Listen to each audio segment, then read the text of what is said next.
Comment créer une chaîne YouTube? Aujourd'hui, c'est le défi que vous vous êtes peut-être lancé, c'est de mettre en place une chaîne YouTube parce que vous avez envie de devenir youtubeur ou youtubeuse, ou vous avez peut-être quelque chose à vendre et vous avez décidé d'utiliser ce support-là, ce canal-là pour récupérer du trafic et des clients.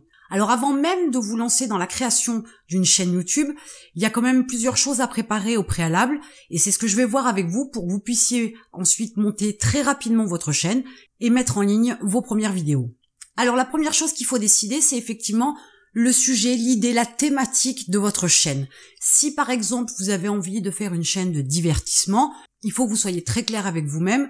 Vous ne ferez que du divertissement et vous n'aborderez pas d'autres sujets en décalage. Du moins pas au début, mais ça c'est une autre histoire. Et si vous avez décidé que votre chaîne parlera plutôt de cuisine, il faut bien déterminer la thématique, voire définir même une niche sur laquelle vous allez définir vos discours, vos vidéos, vos scripts, vos contenus, de façon à rester dans la thématique et à bien effectivement avoir une communauté, avoir des abonnés qui correspondent à la cible que vous voulez toucher. Maintenant que vous avez bien défini votre niche et votre thématique sur votre chaîne YouTube, il va falloir quand même penser au nom. Ça, c'est une chose importante.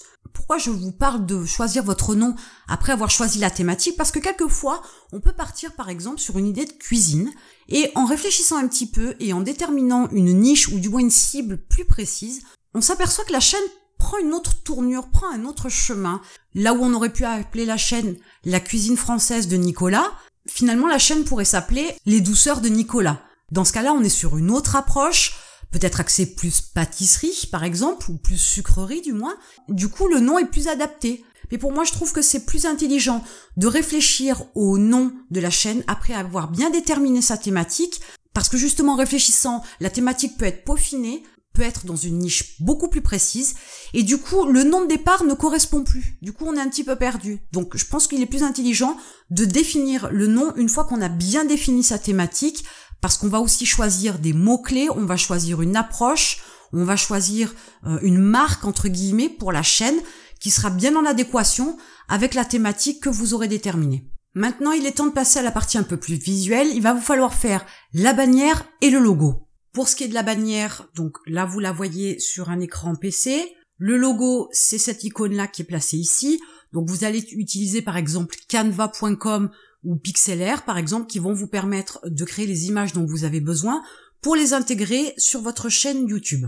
Créez votre texte à propos que vous allez insérer ici et qui va en fait parler de votre chaîne, parler de vous, parler du sujet que vous allez aborder, mais raconter quelque chose sur vous et éventuellement la chaîne, de façon à ce que les visiteurs qui déboulent comme ça sur votre chaîne sans vous connaître puissent avoir un peu plus d'informations, sachent à qui ils ont affaire et ce qu'ils vont trouver sur votre chaîne. Le point suivant va être un petit peu plus du domaine du paramétrage.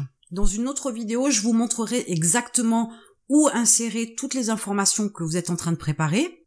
Mais là, je me limite à ce que vous devez faire au préalable pour aller beaucoup plus vite et ne pas le faire à la dernière minute lorsque vous faites la création même de votre chaîne YouTube. Donc, vous allez aussi donc déterminer les mots-clés de la chaîne. Votre chaîne, elle a donc une thématique, il faut y mettre des mots-clés. Alors, c'est pas la peine d'en mettre 10 000, ça sert strictement à rien. Limitez-vous à 5 mots-clés ou 5 expressions clés maximum concernant votre thématique. Il faut pas aller plus loin parce que sinon YouTube ne sera pas capable d'analyser le contenu qui sera en corrélation avec les fameux mots-clés ou les expressions clés que vous lui aurez mis. Si ça correspond pas, forcément vous faussez un peu l'algorithme et c'est en votre défaveur. Donc ça sert à rien de faire trop large, mais soyez plutôt bien ciblés sur les contenus que va posséder votre chaîne YouTube.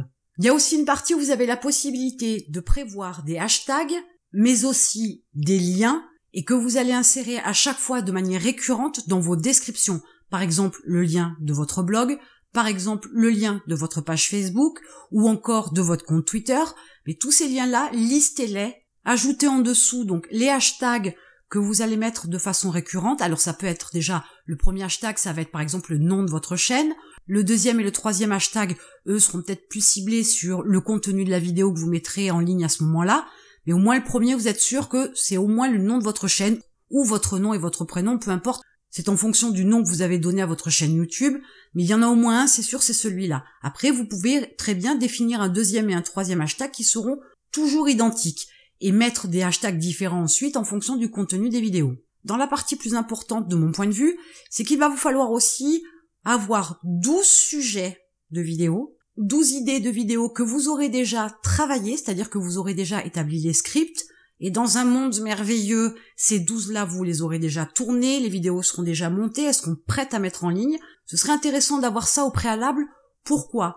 Parce que lorsque vous allez créer votre chaîne, puisque vous avez déjà fait tous les préparatifs au préalable, votre chaîne, elle va se monter en quelques minutes, ça va être vite réglé. Et dans l'idée, si vous avez une douzaine de vidéos qui sont déjà montées, vous les uploadez tout de suite, vous les téléchargez tout de suite, vous les paramétrez tout de suite et vous les programmez tout de suite. Donc si je pars du principe que vous en avez par exemple une par semaine pour démarrer, mais ça vous fait déjà 12 semaines, ça veut dire que ça vous fait déjà 3 mois de tranquillité parce que ça c'est déjà calé, c'est déjà prévu. Il est beaucoup plus intéressant de travailler en avance, ça je l'ai déjà dit, je le répète toujours, parce qu'on sait jamais ce qui peut se passer dans la vie. Vous pourriez avoir un accident, vous pourriez être malade, et du coup, en travaillant au jour le jour, peut-être que d'une semaine à l'autre, vous ne pourriez pas être capable de fournir la vidéo minimum cette semaine-là pour votre chaîne YouTube. Donc, prévoyez de l'avance. Du coup, pendant ces 3 mois, vous avez toute la latitude de faire encore une quantité de vidéos, 12 pourquoi pas, pour les 3 mois suivants. Donc, ça veut dire que vous pouvez avancer comme ça sur une année avec vos 52 vidéos, donc à raison d'une par semaine, très facilement, très rapidement, par lot de 12 comme ça peut être très vite fait, mais c'est une question d'organisation, ça c'est inévitable, et c'est aussi une question de ciblage, de sujets, d'idées pour vos abonnés, parce que c'est quand même le but, c'est de leur apporter l'information dont ils ont besoin dans la thématique que vous leur proposez sur votre chaîne.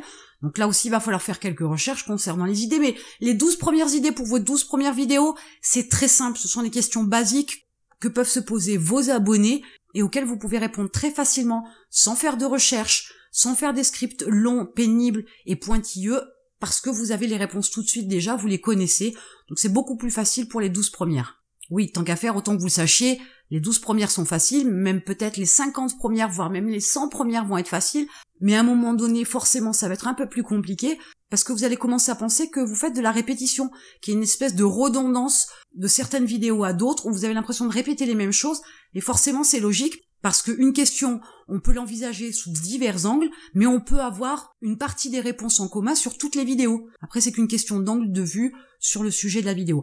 Mais forcément, à un moment donné, ça va vous demander un peu plus de réflexion, un peu plus de finesse, mais sachez que vos abonnés vont aussi vous poser des questions, et que ça va pouvoir vous servir pour créer d'autres vidéos. Donc vous voilà prêt à pouvoir mettre en place votre chaîne YouTube. Vous avez préparé tout ce dont vous avez besoin et une prochaine fois, je vous montrerai comment vous allez pouvoir créer votre chaîne YouTube sur youtube.com. Et en attendant, je vous retrouve de l'autre côté.